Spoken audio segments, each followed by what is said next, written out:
Shalom Bapak Ibu yang dikasihi di dalam Tuhan Yesus, jumpa kembali dengan saya di dalam renungan malam. Pada malam hari ini kita ingin membahas tentang kapan waktunya Tuhan berperkara atas kita. Nah, Bapak Ibu yang dikasihi di dalam Tuhan, pernahkah kita merasakan satu perasaan yang putus asa, satu perasaan yang kecewa karena apa yang kita harapkan, apa yang kita tunggu-tunggu, bahkan yang sudah kita doakan sekian lama, dan kita seolah-olah kita percaya Tuhan akan menjawab doa kita. Tetapi pada akhirnya setelah kita menunggu sekian lama, doa itu tidak kunjung datang. Dan harapan kita kepada Tuhan juga belum terpenuhi. Kekecewaan, keputusasaan, satu perasaan seolah-olah kenapa Tuhan? Pertanyaan yang mungkin tidak terlontar dengan kata-kata kita, tetapi ada di dalam hati kita. Kenapa Tuhan? Kenapa saya seperti ini? Kenapa Tuhan tak jawab akan harapan-harapan saya?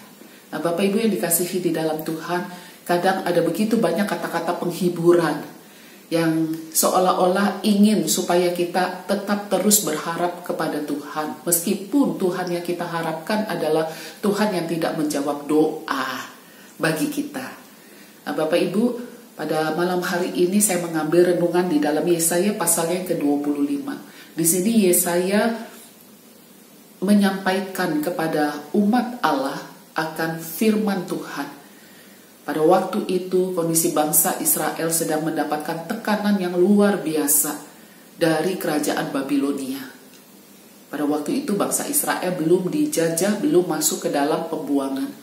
Tetapi sebelum masa-masa pembuangan, di situ ada banyak tekanan-tekanan bagi kerajaan Israel. Dan ini sangat membuat bangsa Israel dan rakyat pada umumnya begitu menderita. Mereka tidak tahu akan masa depan negara, kehidupan hari lepas hari menjadi berantakan, pekerjaan menjadi tidak seperti sedia kala. Hasil panen mulai banyak yang gagal karena serbuan-serbuan yang mendadak yang menekan bangsa Israel. Dan ini yang membuat pada akhirnya mereka berharap. Di dalam pasal 25 dikatakan bahwa bangsa Israel banyak yang menggunakan kain kabung. Itu menunjukkan betapa duka citanya mereka. Harapan-harapan mereka bahwa Tuhan akan menolong. Mereka berusaha untuk kembali hidup menyembah Allah Yehova hanya demi supaya Tuhan menolong dan menyelamatkan mereka. Tetapi di dalam pasal 25 ayat yang ke-9, Yesaya berkata, pada waktu itu orang akan berkata, sesungguhnya inilah Allah kita yang kita nanti-nantikan supaya kita diselamatkan. Inilah Tuhan yang kita nanti-nantikan. Marilah kita bersorak-sorak dan bersuka cita oleh karena keselamatan yang diadakannya. Apakah pada waktu itu keselamatan yang dari Tuhan sudah Tuhan berikan bagi bangsa Israel? Belum.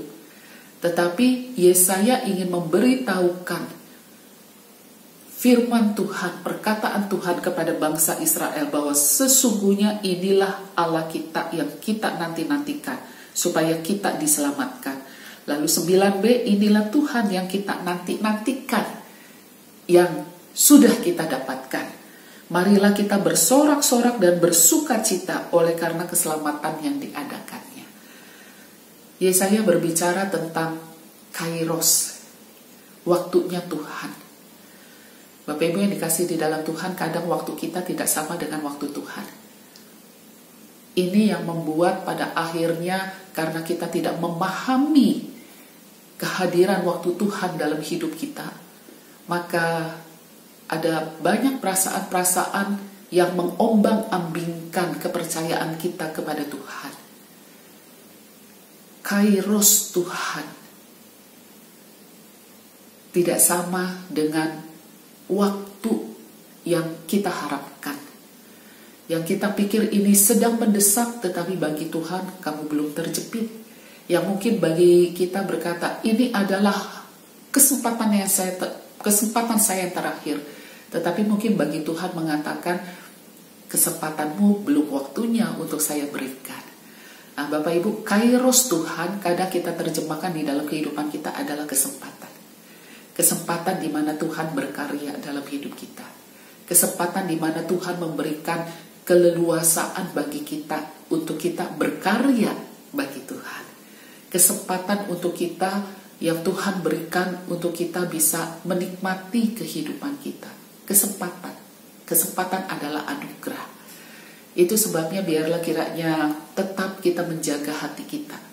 Kita tetap menjaga kepercayaan kita supaya tidak diombang-ambingkan oleh perasaan yang frustrasi, perasaan yang putus asa, perasaan yang kecewa, karena mungkin di antara kita sedang menunggu kesempatan yang Tuhan berikan. Percayalah bahwa kesempatan yang kita pikir ini adalah kesempatan terakhir. Mungkin bagi Tuhan belum waktunya itu aku berikan kepadamu.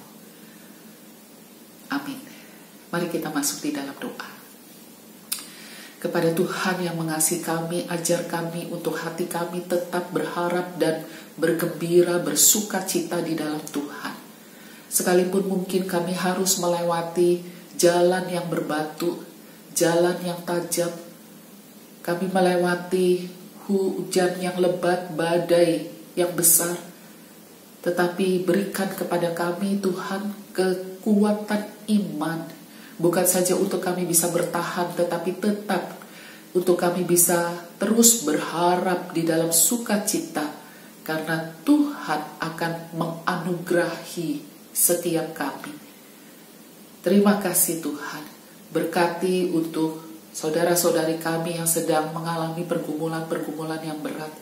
Entah itu pergumulan sakit penyakit, pergumulan di dalam rumah tangga, keluarga, ataupun pergumulan-pergumulan karena masalah pekerjaan, ekonomi, kekhawatiran hidup. Bapa, ajar kami untuk terus berharap kepada Tuhan.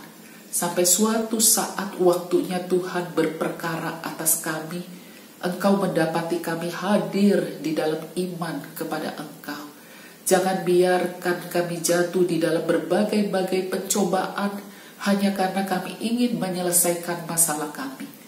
Tetapi berikan kepada kami pengharapan, hati yang sukacita, karena yakin bahwa suatu saat Tuhan akan menyatakan berkat-Mu.